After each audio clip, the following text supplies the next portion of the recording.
Kita ambil yang ni, yang sebelum G tu. Makan zalika la tajuz ijarah. Tak sah ijarah seorang isteri. Seorang isteri yang kalau dia nak buat yang tu, yang last tu maksudnya dia nak apa? Dia nak buat jimat tu tapi dia kena musafir. Dia kena musafir kat tempat jauh.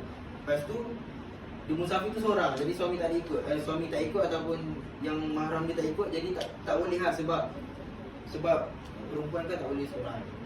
Tak seorang. Dia betul tak? Fikir balik, banyak benda sekarang tak ikut syarak. Betul.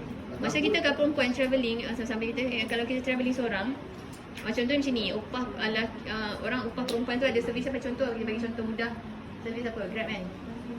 Grab yang jauh, yang kena musafir. Tapi memang tak dapat izin suami dia, mana tak, perempuan tak boleh lah. Lain lah kalau macam dah bercerai ke, betul tak ada masalah lah kan. Ataupun dia dalam hikmat tu dia kena bekerja pula dengan lelaki yang bukan mahram. Jadi tu tak boleh lah sebab benda tu dah memang haram. Jadi dia pula buat benda haram. Dia tak sah. Bukan tak boleh kerja dengan lelaki, malu lah tu.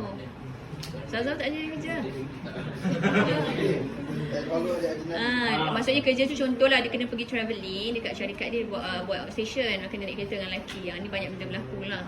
Tak boleh haram sebab dekat situ dia ada berdua-duaan dengan lelaki dalam kereta. So travelling dengan lelaki tu dalam kereta berdua adalah haram. Tapi kalau Grab diharuskan ulama bagi sebab ada masalah je. Maksudnya masalah tu macam mana? Kita pergi tempat yang dikenal pasti, ada map dan sebagainya. Maksudnya kita tak boleh berbual mesra kan. Itu taksi dengan Grab tu diharuskan. Kalau ikutkan kita tak boleh berdua-duaan dengan lelaki dalam kereta. Habis dah? Masya Allah.